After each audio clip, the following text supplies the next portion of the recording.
Welcome to this channel. Today we're going to talk about something many people feel, but few truly understand, the silent revenge of the narcissist. Tell me something. Have you ever felt that someone, even after losing you, still lingers, haunting your peace without saying a single word, that their absence feels heavier than their presence, and that their silence echoes so loudly it fills your mind again and again? If so, you're not alone. What you're feeling has a name and a pattern. These are the tactics of revenge from a mind that cannot bear to lose control. Today we'll uncover the 7 most common ways a narcissist seeks revenge without ever getting their hands dirty. 7 cold, calculated moves, designed not to destroy you from the outside, but to confuse you from within. But we won't face this topic from fear, we'll face it from consciousness, because as Alan Watts said, you can't escape a shadow by chasing it. You can only dissolve it by turning on the light. And that light is understanding. Stay until the end, because you'll discover not only how a narcissist operates, but how to protect your mind, your energy, and your peace without falling into their game. Let's begin. 1. The punitive silence, the cold shoulder. They say silence is wise, but the silence of a narcissist doesn't teach, it controls. When they feel they're losing power over you, they don't shout, they don't argue, they don't clarify. They simply go dark, disappear, erase you, ignore you. It's not a silence of distance, it's a silence of domination, a calculated tactic meant to make you start chasing, asking, blaming yourself. From neuroscience, we know rejection and indifference activate the same brain regions as physical pain. That's why it hurts so deeply. Your mind interprets absence as danger, and that's where the trap begins. The narcissist knows this, and while you're wondering, what did I do wrong? They feel powerful, because your confusion feeds their ego. Alan Watts once said, suffering arises when the mind resists what is. And the narcissist's silence provokes exactly that resistance. Your mind craves closure. It can't bear uncertainty. And while you struggle for answers, they enjoy the control. The way out isn't breaking the silence, it's inhabiting it. Don't chase noise where there's only emptiness. Learn to sit with yourself without demanding explanations, because the narcissist's power doesn't lie in their silence. It lies in your reaction to it. When you learn to breathe in the emptiness, the punishment becomes mastery. The silence stops hurting, because you realize their absence takes nothing truly yours. 2. Triangulation, the art of comparison. If silence fails, the narcissist will move on to comparison.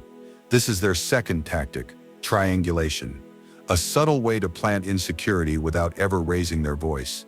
Suddenly, a third person appears, an ex, a friend, someone who understands them better. They start mentioning that person with admiration, highlighting their virtues, hinting that you've lost what someone else appreciates.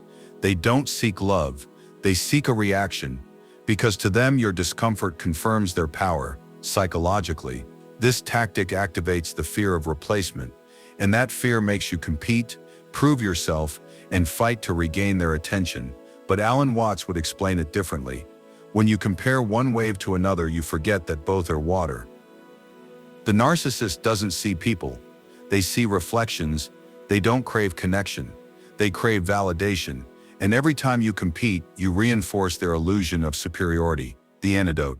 Don't play. You don't need to prove your worth. Worth isn't negotiated, it's recognized.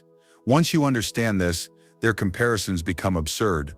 The triangle collapses because you've stepped out of the geometry of the ego. 3. Emotional harassment, when presence becomes a prison. A narcissist never truly leaves. They may disappear physically, but they linger in your mind, and just when you find peace, they return. A casual message, a vague apology, a soft question like, "How are you? I dreamed about you. I just want you to be happy." This is emotional harassment, their way of keeping you in the loop long after the relationship ends. It's not about love, it's about control. They need to know you still react, that they still have space in your mind, because as long as your attention belongs to them, they still exist, Alan Watts said.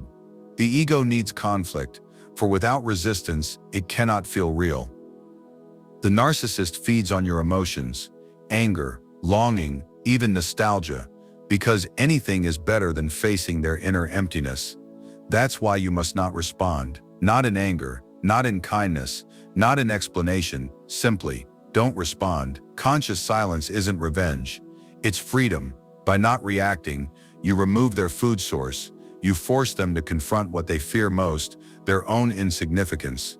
Choose calm, because where there's no reaction, there's no manipulation. 4. Financial control. The illusion of power. Money is energy, and the narcissist knows it. So when possible, they turn the material into a weapon of control, not because they crave wealth, but because money represents independence, and a free soul is their biggest threat. They appear generous, they help, they protect, they make you feel safe in their care, but slowly, that help becomes a cage. Your decisions require their approval.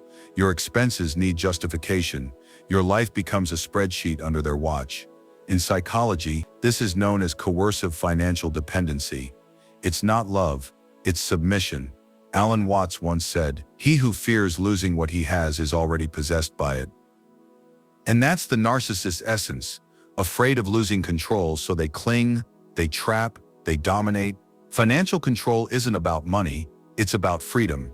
Whoever controls your resources controls your movements. But here's what they'll never understand: real power doesn't come from owning, but from not needing to own.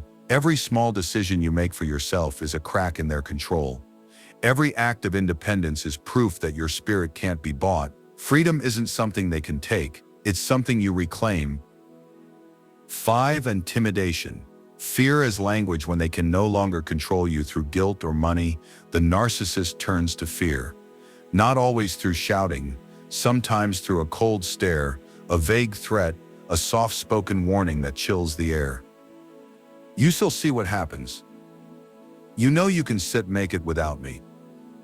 I just hope you don't regret this. Every word is designed to trigger a reaction, and fear, once fed, grows. Neuroscience shows that intimidation activates the amygdala, the part of the brain that detects danger. Your body tightens, your breathing changes, your thoughts blur, and the narcissist gains control without lifting a finger. But Alan Watts would remind you, fear can only live in a mind trying to control the future. So here lies your exit. Stop anticipating the pain. Stop wrestling with ghosts. The narcissist's power exists only in imagination. Outside of it, they vanish. You don't need to prove bravery, you need serenity, because fear that isn't fed dies.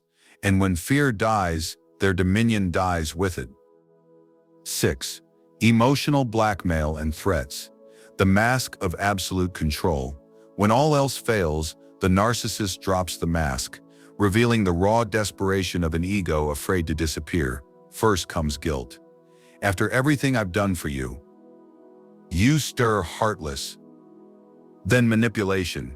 If you leave, I'll be destroyed. No one will ever love you like I do. And finally, threat. If you talk, I'll ruin you. If you go, I said I'll make sure you regret it. This is their final act of control, not because they hate you, but because they fear you. Alan Watts explained it well. The ego fears dissolution because it mistakes the death of the self for the death of existence. The narcissist can't bear to lose you, not out of love, but because without your reflection, they cease to exist. The threat means this: if you forget me, I die. But you are not here to sustain illusions. Your purpose is not to save someone who refuses to see themselves. It's to stop playing their play. Freedom doesn't come from fighting for control. It comes from choosing peace. He who does not fear loss can never be blackmailed, and the moment you realize that, you're free. 7. Defamation. The war of perception. When every other tactic fails, one remains: defamation. If they can't control your mind, they'll try to control how others see you. They'll talk about you, twist stories, magnify your flaws, distort your strengths, and they'll do it with calm precision, as if they were just telling their truth. They don't want to hurt you directly. They want others to doubt you. They want you to defend yourself, exhaust yourself, and once again focus on them. Alan Watts once said, The ego survives only as long as others recognize it. That's why the narcissist needs an audience.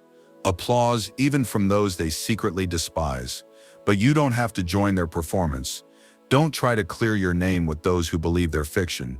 Your coherence is your defense. Your peace is your proof. Lies require constant maintenance. Truth does not. Truth simply is. Let time do its work. Time always reveals what ego tries to hide. And while it does, keep walking, not from pride, but from peace. Because your calm silence will always be louder than their noisy lies. Final reflection: dissolving the ego, finding freedom. You've seen 7 tactics, 7 masks of the same fear, and you may wonder why so much harm. The truth is, the narcissist doesn't seek to destroy you. They seek to sustain themselves. They cannot exist without reflection. When you walk away, they feel they die. Alan Watts said, "The ego is a pattern of resistance. It fights life because it cannot flow with it." The narcissist is that resistance personified, a being who can't love without control, can't live without possession, but their story doesn't have to be yours. Once awareness awakens, you stop playing, you stop reacting, you stop explaining, and in that stillness, you discover your true power, serenity. There is no revenge greater than peace, no justice purer than clarity, no freedom deeper than non-reaction. The narcissist wanted to confuse you, but made you self-aware, wanted to break you, but forced you to know yourself. In the end, their revenge became your awakening, because as Alan Watts said, when you realize you are not the wave, but the ocean, nothing can sink you.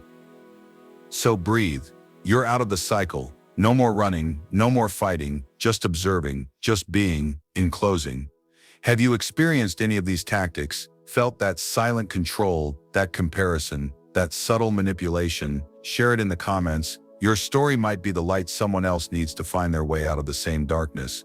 And remember, where there is awareness, there is no control. Where there is understanding, there is no fear. And where there is peace, no revenge can survive. See you in the next video.